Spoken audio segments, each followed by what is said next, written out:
ကောင်းမှုလိုက်တာဂိမ်းမဲဆော့နေတာဟုတ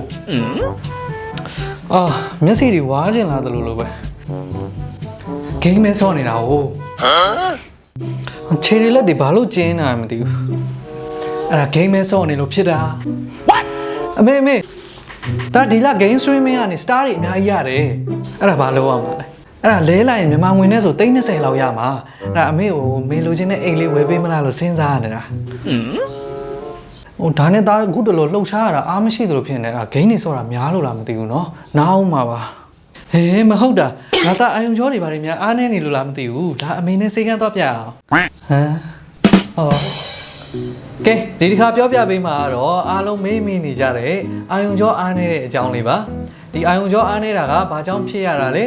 ဲတကယ်လို့အာယုံကြောအားနေပြီဆိုရင်ဘယ်လိုမျိုးလက္ခဏာတွေပြမလဲအာယုံကြောအားနေတာတွေမဖြစ်အောင်ဘယ်လိုမျိုးနေထိုင်စားတောက်ရမလဲဆိုတာတွေကိုပြည့်စုံပြောပြပေးတော့အောင်မို့လို့ဒီဗီဒီယိုလေးကိုအဆုံးထိကြည့်လိုက်ရအောင်နော်အာယုံကြောအားနေခြင်းကိုဖြစ်စေရတဲ့အကြောင်းရင်းတွေကအများကြီးရှိပါတယ်အဲ့ဒီအထဲမှာအတွေ့အများဆုံးအကြောင်းရင်းတွေကတော့နံပါတ်1ကတော့စီးချိုယောဂပါဒီယောဂါဆိုရင်မြန်မာနိုင်ငံမှာရောကမ္ဘာမှာရောအာယုံကြောအားနည်းခြင်းကိုဖြစ်စေတဲ့နံပါတ်1အကြောင်းရင်းပါနောက်နံပါတ်2ကတော့ဗီတာမင် B complex ပေါ့အတိအကျပြောရမယ်ဆိုရင်ဗီတာမင် B တွဲချိုးတဲ့သူတွေမှာဆိုရင်အာယုံကြောအားနည်းတတ်ပါတယ်နောက်နံပါတ်3ကတော့အရက်ကိုအလွန်အကျွံတောက်တဲ့သူတွေမှာဆိုရင်အာယုံကြောအားနည်းတတ်ပါတယ်နောက်နံပါတ်4ကတော့အာယုံကြောရှိတဲ့နေရာတွေကိုထိမိခိုင်းမိရင်လည်းအာယုံကြောအားနည်းတတ်ပါတယ်နံပါတ်5ကတော့ကိုယ်ခံအားဖောက်လွဲဖောက်ပြန်ဖြစ်တဲ့ယောဂါတွေပေါ့နော်ဥပမာသွေးလေးပန်းနာလိုမျိုးယောဂအခန်းရှိတဲ့သူတွေမှာဆိုရင်အာယုံကြောအားနည်းတတ်ပါတယ်နံပါတ်6ကတော့ကူးစက်ယောဂပိုးတွေကူးစက်ခံရရင်လည်းအာယုံကြောအားနည်းနိုင်ပါတယ်နောက်ဆုံးနံပါတ်9ကတော့ရိုးရင်းချင်စီယောဂအခန်းတွေရှိတယ်ဆိုရင်လည်းအာယုံကြောအားနည်းတတ်ပါတယ်ကဲဒါဆိုရင်အာယုံကြောအားနည်းပြီဆိုရင်ဘယ်လိုလက္ခဏာတွေပြမလဲနံပါတ်1ကတော့ထုံတာကျင်တာပါခြေလက်တွေထုံနေတာပေါ့နော်တခုခုကိုကိုင်းလိုက်မယ်ဆိုရင်ကိုင်းတဲ့အထီးတွေကိုမခံစားရဘဲနဲ့ထုံနေတာနောက်တစ်ချက်ကျင်တာမျိုးတွေဖြစ်တတ်ပါတယ်နံပါတ်2ကတော့နာတာစူးတာပါကိုယ့်ရဲ့ခန္ဓာကိုယ်ထိခိုက်မိတာမျိုးမရှိဘဲနဲ့နေရာအနှံ့ကနေနာတာစူးတာနောက်ဓာတ်လိုက်တလိုမျိုးတစ်ချက်စူးအောင်တာဒီလိုမျိုးတွေလည်းခံစားရတတ်ပါတယ်နံပါတ်3ကတော့လှုပ်ရှားမှုဟန်ချက်မညီတာပါကျွန်တော်တို့လမ်းလျှောက်တဲ့အခါမှာဟန်ချက်မထိန်နိုင်တာနောက်ခြေတွေလက်တွေကိုလှုပ်ရှားတဲ့အခါမှာစိတ်သွားတိုင်းကိုပါမနေဘဲနဲ့ထိန်းချုပ်ရခက်ခဲတာမျိုးတွေဖြစ်တတ်ပါတယ်နံပါတ်4ကတော့ချွေးထွက်များတာဒါမှမဟုတ်ချွေးထွက်နေတာပါသူများတွေကဒီရာသီဥတုအခြေအနေမှာအေးဆေးဖြစ်နေတဲ့အချိန်မှာပေါ့နော်ကိုကအပူတမ်းမခံနိုင်မဲနဲ့ချွေးတွေထွက်တာများနေတာဒါမှမဟုတ်ပြောင်းပြန်ပေါ့သူများတွေကပူပြီးတော့ချွေးထွက်နေတဲ့အချိန်မှာကိုကချွေးလုံးဝမထွက်တာဒီလိုမျိုးလက္ခဏာတွေလည်းပြတတ်ပါတယ်နံပါတ်5ကတော့အစာမကြေတာလေပွားတာစားတဲ့ဒီအစာချေတာနဲ့ပတ်သက်တဲ့ပြဿနာတွေလည်းဖြစ်တတ်ပါတယ်နောက်ဆုံးနံပါတ်6ကတော့ခေါင်းမူးတာမျိုးတွေလည်းဖြစ်တတ်ပါတယ်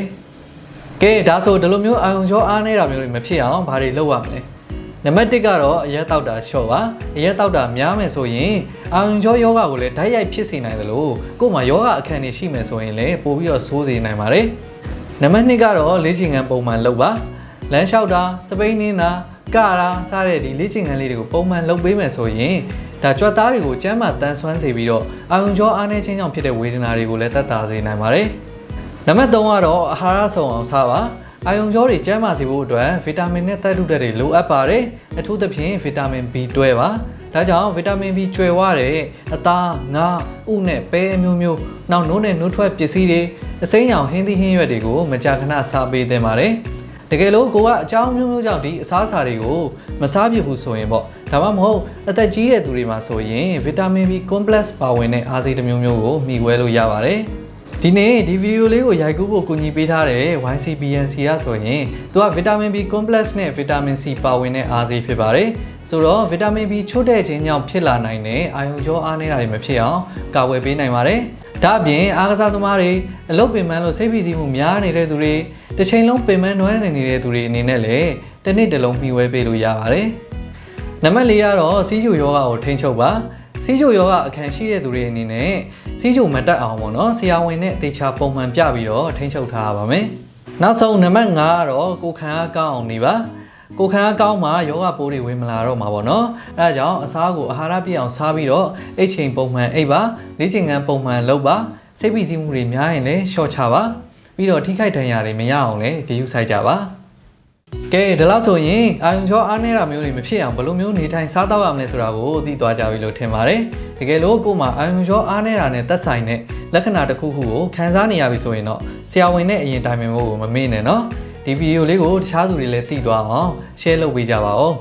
အားလုံးကျေးဇူးတင်ပါတယ်နောက်ထပ်ဗီဒီယိုဒီမှာကျွန်တော်နဲ့ပြန်တွေ့ပါမယ်